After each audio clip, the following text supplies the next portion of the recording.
Hello, my name is Carla Bisong, and you are watching another episode of The Collection.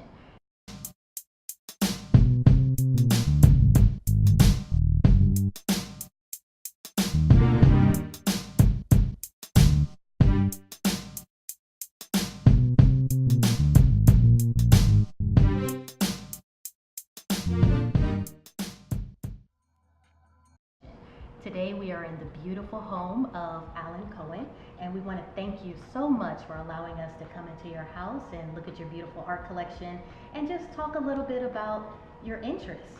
Well, Carla, it's lovely to have you, and it's so wonderful to see you again after all these years. Thank you, I really appreciate it. So I just want to tell everyone that you are based in Houston. You are a criminal attorney here in Houston with the Alan Cohen legal practice. And so could you just tell us a little bit about the first time you purchased a significant piece and what was going through your mind at that time? Sure. I started collecting, I guess, on a serious basis, probably in the 1990s, and it was by happen chance that I found this type of art that really appealed to me, and it was called Chinese propaganda art. I found it on the internet, and over the years I've been collecting, and I now have about 12 pieces, some here at the home and some at my office. And I've expanded since then, but I guess my primary fascination has been Chinese artwork. Okay. Is there something in particular that has drawn you to that particular medium of artwork? Well, I guess maybe a little political background I have may have drawn me to it, but I have just found it fascinating how the Communist Party of China in the 1960s and 70s were able to use art as a form of communicating with the people of China. In the 1960s and 70s, the educational level of the Chinese is not anything like it is now. And the artwork was done to show the accomplishments of the Chinese people. Since they couldn't read, they used art as the format of communicating their political messages. Great, that is very exciting. What are some messages that were communicated within the art? Sure. The one thing I found fascinating was the enhancement of women in China. They emphasized women in science, women in education, the women's role now in athletics and in sports.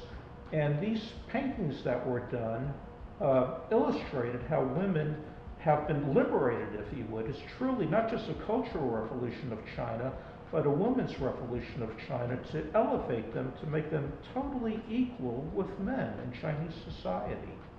Very, very true. Have you felt that there are certain art that you distaste, or you feel that no, that really shouldn't be shown, or do you feel art is just an expression of a certain thought and every art should be allowed to be shown? Oh, absolutely. I believe all art should be shown. There's some that I like, some that I don't like. Recently, for fun, my wife and I, her name is Rainbow, we went to a art show here in Houston that was hosted, or the theme was Trump art. Yes. And that was a lot of fun. We went to that. It was a little gallery on the near the ship channel. And very political. Yes. But no, I think art is an expression of our freedom of expression, our First Amendment. I might not like it, I won't buy it, I won't look at it, but absolutely, art is a form of expression and should be shown.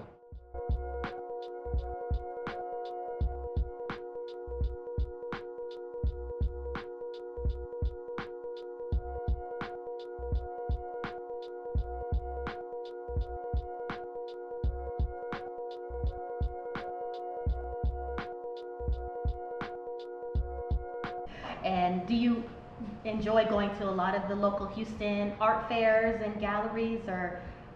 Mhm. I love doing that. I love doing that with Rainbow. We may not stay long. We probably won't buy, Okay. but it's good to be able to support the artists Yes. and the galleries, and I think that's important. Good. Absolutely important to Is do. it important to you when you find a piece online, because that's your preferred method of buying, to do research behind the meaning behind it, or are you more drawn to, I just love the image and I'm purchasing what I see? Sure, a good question. I don't feel pressured when I do it online Okay. because I could go back, I could think about it, I could Mhm. visualize it in the house, Yes. and I find it a little more relaxing to do it online. Okay. And yeah, that's my preferred method. And that's great to hear, because myself being a gallery owner, a lot of times we hear many people need to physically see it and smell it and look closely at it. So it's really great to hear that at times there are images that can grab a person through the computer, and a person will say that I just Right. have to have it. Right, yeah. I find it just very convenient to sit in front of the computer, relax, and again, visualize it. How does it look in my house, or how would it look at my office? Good, good. Have there been interesting conversations behind some of your pieces with someone coming into your office or being in your home? Absolutely. At the office, again, it was the Chinese propaganda art, Uh-huh. and many of the folks that have other offices there always comment on it. Not so much my clients; they're pretty well focused on their issue at hand. Right. But here at the house, the paintings that we have here have been the source of wonderful conversations, and I like that. I'm glad it stimulates that. So, would you like to tell us right now, worst case scenario, you had to run out your house in an emergency and you could only grab one piece of art, which piece would you grab? Well, if I have a favorite piece, I would think it would be as from Jean uh, Fuqua, and this is a painting done of the Virgin Mary holding her little babe Jesus. Okay. And I think that actually is my favorite one. It's been the source of this wonderful conversations here at the house. Yes. Why would you say that it's your favorite piece? Well, that's one that representing the Holy Mother, the Virgin Mary, is dressed in black, Okay. which I find fascinating. Normally we see the Virgin Mary dressed in maybe a blue or a white, usually somewhat looking a little like a nun. The painting was done during the Renaissance age, and I find this woman absolutely beautiful, very gentle and very beautiful. You'll see when you focus on it, I also find this fascinating is the fact that one of the Virgin's breast is exposed, which you normally don't see in any kind of painting of the Virgin Mary. And surrounding her are little angels of good and angels of bad. The angels of bad are represented in red. The angels of good are represented in blue. Again, I wonder about why she's dressed in black, and I wonder if it's symbolism indicating the future war between the devil, good, and God, and the devil, with the ultimate death of her only son, the little king. And it makes me wonder if that is the symbolism of his impending death.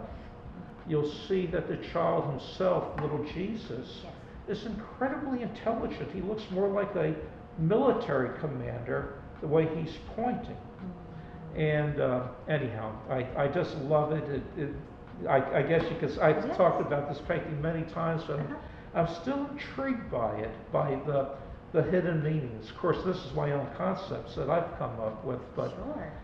I find it absolutely a fascinating work. Wonderful. And you picked a wonderful piece, because the importance of picking a piece is that years later you're still intrigued, you're still drawn in.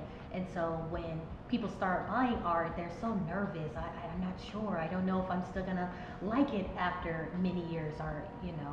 So it's always a great sign that you continue to be drawn into the pieces that you have. So congrats for picking a piece that still moves you.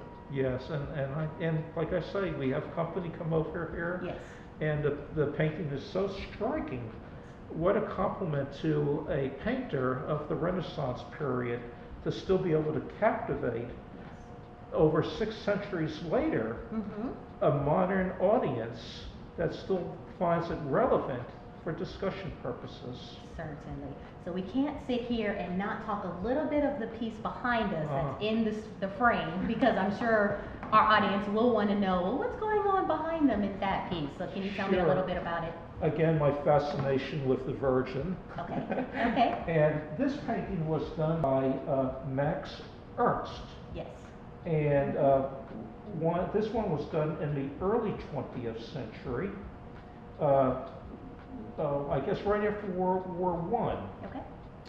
And you could actually see in the little window, there's 3 people, and they are acting as witnesses. Max Ernst is actually in that. Okay. And they are witnessing the Holy Mother spanking the bejesus out of a very bad little Jesus. Okay.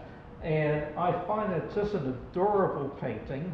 Lots of color, lots of angles, and I always get a kick out of the little red tushy Yes. of Jesus. What a spanking he's gotten. Right. And I could just imagine the Holy Mother saying, if you don't watch yourself, they're going to nail you to a cross. Right. You don't play with that Mary Magdalene. Yes, yes. Right, you leave her alone. Yes. So you definitely, I appreciate your sense of humor, because there are certain individuals that will just say, no, we need to see images of Jesus in the best light, and he's never a naughty little boy. So that's really good to be able to play with certain scenarios and not feel, oh no, we can't talk about him in that way. But that's again art. That's expression. That's a feeling. It's humor. It's sad. It's happy. It's so many elements in it. Absolutely, absolutely. Yes, I think it's just a lovely little piece. I agree. Thank you so much. Absolutely. Again, you have tuned in to another episode of The Collection. If you would like to know more about Bisong Art Gallery, feel free to visit our website at bisonggallery.com and look at our upcoming events to find a great time to visit if you're in the Houston area. Or if not, you can visit our website and see more amazing art that could work perfectly for your home or office. Thank you for tuning in.